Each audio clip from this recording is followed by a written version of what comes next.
Hi there, and welcome to our channel. We talk about true crime cases here, and today I'd like to tell you about a newly solved case from California. This case went cold rather quickly, but years later, the California City Police Department started working their cold cases, and a new tip was called in that allowed investigators to finally solve it. The outcome was so surprising I had to share, because it's always the husband, right? This is the case of Desiree Thompson. In 2012, Desiree Thompson was 30 years old, a mother of four, and married to Edward Gibson. She lived in California City, California, a planned community that was formed in 1958. It's about an hour east of Bakersfield and an hour north of Los Angeles, and it was aggressively marketed as an alternative to LA, which the developers argued could not handle the post-war population boom. It did not meet the developers' expectations and was ultimately labeled a particularly stark study of government failure in the 70s. In the early morning hours of January 7, 2012, Desiree Thompson was at home with her 4-year-old daughter and husband, Edward Gibson. They had friends stop by for a visit. We don't know these friends' names, so I will call them Gus and Gwen instead of referring to them as friend and friend's girlfriend. Edward and Gus left to party, and Desiree, her daughter, and Gwen stayed at home. This was a problem for Desiree because she was trying to make a home for her children. That night, Desiree decided she'd had enough. While the guys were out drinking and getting high, she rounded up all of Edward's things and called him to come get them. Edward and Gus arrived at the apartment. Edward was mad and ready to fight. He knocked on the front door, but Desiree did not open it. He and Gus left, only to return a short time later. This time, Edward didn't bother knocking. He kicked the door in, and the violence began. He beat Desiree, he punched her, he broke her phone, and he shoved a shotgun in her face while threatening her. Gus tried to de-escalate the situation. He got in between the gun and Desiree, and he was able to convince Edward to leave. Edward, Gus, and Gwen all left together while Desiree ran to the neighbors and called police. When police got there, they took a report as Desiree detailed what had happened that morning. They documented the domestic violence and were able to help Desiree file a restraining order against him. A little later, the police called up with Gus and Gwen at a gas station, and they had already dropped Edward off somewhere. When questioned, Gus refused to tell the police where he had taken Edward, and he was arrested. Gwen wasn't much help either. It was dark, and she was not familiar with the area. She wasn't able to provide any clues as to Edward's whereabouts, so the officers took her back to Desiree's apartment.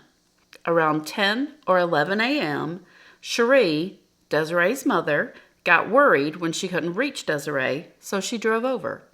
When she saw the state of the apartment, the door frame completely destroyed and furniture shoved up against the front door to keep it closed, she offered to take all three of them back to her house.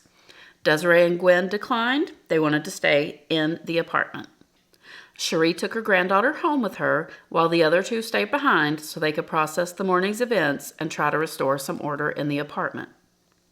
Around 6 p.m. that evening, Desiree told Gwen she wanted to go for a walk and to get cigarettes. The Cactus Mini Mart was close, and Desiree should not be gone long. On her way home, Desiree stopped by a friend's house and told her about what had happened and that she was afraid of Edward. At 8:30 p.m., Desiree called Cherie from this friend's phone. Desiree spoke to her mom for a while and told her that she was headed back home. Cherie asked Desiree to call her from the neighbor's apartment so she would know that Desiree had arrived home safely. This was the last time Cherie would hear from her daughter. Desiree did not call from the neighbor's phone that evening. And the friend's house she had called from was Desiree's last known location. Desiree was last seen wearing a gray sweater, blue shorts, and orange and brown shoes. Back at Desiree's apartment, Gwen waited alone for Desiree to return, and once several hours had passed and Desiree had still not arrived, Gwen got worried and called the police. California City Police Department came out and filed a missing persons report. Police took Desiree's disappearance seriously because of what had happened that morning and Gibson's previous felony conviction for domestic violence against Desiree. CCPD immediately started looking for Desiree, checking the route she would have taken. Obviously, Edward was made a person of interest in Desiree's disappearance, and a bolo was issued for him. But after being dropped off by Gus earlier, Edward was not seen again. To this day, Edward Gibson has not been found or interviewed by police. During the investigation and search for Desiree, only one tip came in, and it was from Kansas. Kansas police stated they had a person named Desiree Thompson there who was alive and well. Turns out that person was a male, but had the same name and date of birth as our Desiree did. As time passed and without further resources, police weren't able to track Edward. It was like he had disappeared without a trace. The case went cold and no progress was made at all. Through the years, Desiree's mom, Cherie, tried to keep her case in the public eye. She would post flyers around the city on the anniversary of Desiree's disappearance. She hoped that if people saw her daughter's face, that they would eventually come forward with any information they may have, no matter how small. She was also hopeful they would find Edward. Despite all this, no new leads and no new information came in. In 2022, retired Los Angeles homicide detective Larry Brandenburg was asked to join the California City Cold Case Squad. They were making a push to clear some of their cold cases, and Desiree's case was among these. When Detective Brandenburg got Desiree's case, he started looking for Edward Gibson, and through computer searches, was fairly certain he had located Gibson living somewhere in Texas. But before he could determine exactly where Edward was, a tip came in. An informant called into the tip line on January 10th and said he had info on Desiree's case. Detective Brandenburg was not in the office when the tip came in, and the caller left a message. But he also called back the next day, January 11th, and this time, Detective Brandenburg was in the office and spoke to him. The caller said in 2012, a family friend had confessed to murdering a woman and burying her body in his backyard. The caller stated he thought the woman was Desiree because of the flyers around the city at the time. Detective Brandenburg asked the caller, "Why now?" The caller said he had seen Cherie's anniversary post on social media about Desiree's disappearance and had become emotional. He told Detective Brandenburg it was time to come forward and tell the police what this family friend had told him all those years ago. After speaking with the caller, Detective Brandenburg thought he was honest and may actually have information about Desiree's disappearance. He knew he wanted to speak to this man in person. The caller agreed to come in, and they set up an interview for January 21st. When the 21st rolled around, the caller came in to speak to Detective Brandenburg, and this is the story he told. And going forward, we're going to refer to the caller as Junior. Junior said at an after-church gathering, a few of the men were enjoying a few beers. Junior said one of those men, a family friend and fellow church member, Jose William Laura, told him and his father that he had killed a black woman. Going forward, we will refer to Junior's father as Senior. Jose Laura told Junior, Senior, and another man that on January 7th, he went to a party where he was not welcomed. The partygoers, all dressed in black and with mohawks, had beaten him, pushed him down, and tossed him out. He had left angry and disrespected. He went back to his truck parked nearby and got angrier as he sat there. He got out of his truck and returned to the residence and hid out front. He was looking for revenge as he lied in wait for one of his attackers to come out. Soon enough, Laura saw someone who looked like one of his attackers, and he began to follow them on foot. But as he got closer, he realized it was a female and not one of his attackers at all. He decided he still wanted to go through with his sadistic plan for revenge, no matter that the female had done no harm to Laura. He approached her, and they spoke. He invited Desiree over for a beer, and Laura said Desiree went willingly with him. After they were in the truck, they drove to his house. Once at his house, they went directly to his bedroom, where he had a mini fridge with beer in it. Laura instructed Desiree to grab a beer, and when she leaned over to open that fridge, that is when he attacked her. He slammed her head into the fridge and just started stabbing her with the machete he always had on him. His rage knew no bounds, and when the machete broke, he continued to stab her in the head and chest with the jagged, broken end. Laura told Junior and Senior that he continued to stab his victim about the head and chest until she was dead. He says he then took her out in his backyard where he burned her and her belongings and then buried her. The story Junior told was shocking in its brutality and so far was unsubstantiated. But something in Detective Brandenburg's gut told him Junior was telling the truth. He seemed believable. He had gotten emotional during the interview and apologized he hadn't come forward sooner and said he felt bad for the family.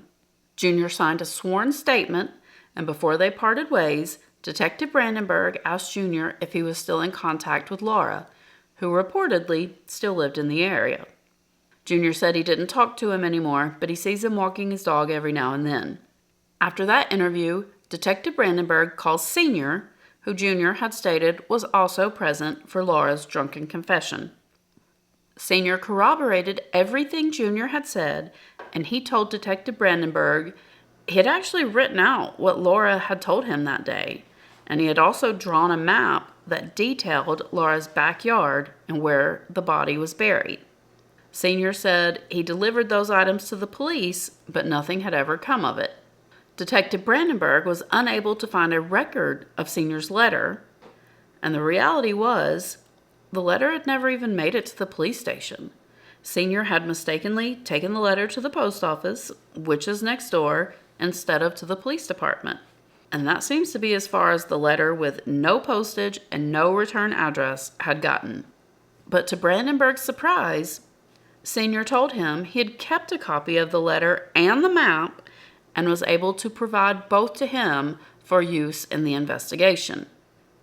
When asked why father and son hadn't come forward sooner, Senior explained that they were both Mexican nationals and were afraid of the police.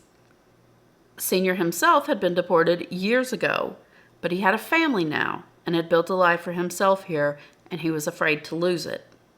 Detective Brandenburg took this info to his boss, and they both agreed he should look further into Junior's story. Brandenburg knew he wanted to go to the home that Laura had lived in. He started doing research on the house where the crime had allegedly taken place.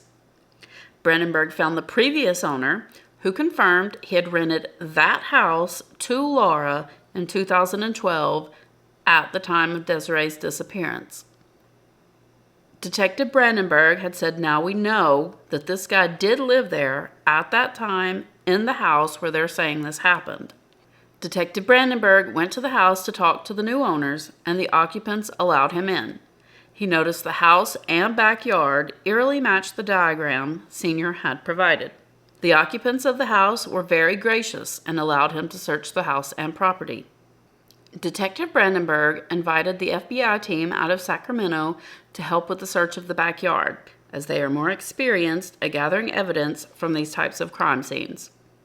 Detective Brandenburg, along with the Kern County Crime Lab, would lead the search inside the bedroom. After pulling up the wood flooring, they were able to find blood in the concrete after all these years. In the backyard, the FBI team had dug down to 3.5 feet without finding any clues. The woman in charge said she didn't think anything was down there, but Detective Brandenburg told her about the blood evidence found in the bedroom. He asked her to please keep digging, and she agreed. Shortly after, they'd located a tennis shoe and a piece of clothing, so they kept digging. And then they found hair, a skull, the broken machete blade, and additional bones. Much of the remains had been destroyed by fire, but enough remained to corroborate Junior and Senior's statements to police. The investigators meticulously excavated everything they could find. The blade and the clothing were sent to the crime lab. The remains were sent to the medical examiner's office. That same evening, across town, an FBI surveillance team was on Laura. There were fears that California City was a small town, and if Laura had gotten wind that police were searching his old residence, he would run. Once the remains were found, the surveillance team called Brandenburg and said Laura was on the move.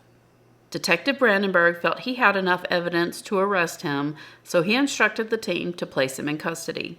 He did not want to risk Laura passing through their hands. Jose William Laura was taken into custody without incident and without asking the police why he was being arrested. Armed with a search warrant, police descended on Laura's apartment where they found 2 phones they confiscated and a machete. Laura always had a machete on him, according to witnesses, as he had used them in the sugarcane fields in his native El Salvador. Detective Brandenburg conducted the interview with Laura via Spanish interpreter. Detective Brandenburg told Laura they had searched his former residence and asked Laura if he knew what they'd found. Laura said, "No, nothing." Detective Brandenburg said, "We found blood." Laura responded, "I don't know what you're talking about."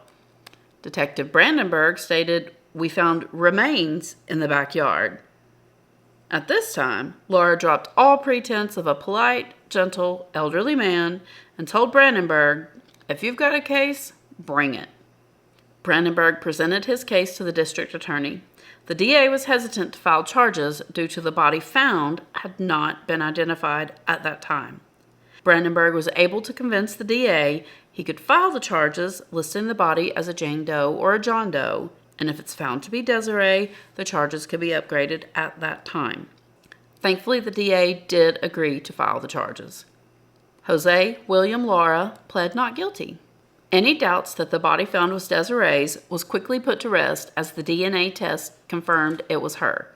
They had gotten DNA samples from Cherie and all of Desiree's children. The trial progressed with the defense putting out many theories as to what could have taken place and doing their best to muddy the waters with implausible theories.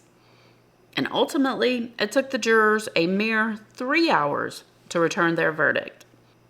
11 years after the brutal murder of Desiree Thompson, Jose Laura was convicted of first-degree homicide. On June 16, 2023, Superior Court Judge Michael G. Bush sentenced Jose William Laura to 25 years in a California state prison. Detective Larry Brandenburg expressed his thanks to both Junior and Senior, stating if they had not come forward, we would never have caught this guy because he wasn't even on the radar. The deserving father and son who had bravely come forward to tell what they knew were able to collect the reward money for their role in helping to solve this case. Detective Brandenburg's final comment on this case was that if Laura had simply kept his mouth shut, he would have gotten away with it. Cherie, Desiree's mother, was finally able to bring her daughter home. She had her answers. Desiree's children could at least be assured that their mother loved them and would not have walked off and abandoned them. No one has talked to Edward Gibson still to this day. And despite the phenomenal job he did, as of July 2024, California City is set to lay off 19 employees, and Detective Larry Brandenburg is one of those employees. Sadly, all of the remaining cold cases he was working on will most likely end up on a shelf somewhere. If you have made it this far, thank you, and if you enjoyed the content, please consider liking our video and subscribing to our channel.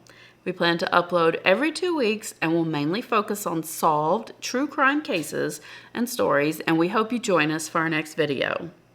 And also, if you have any case suggestions, please leave them in the comments below. We look forward to hearing from you. Bye!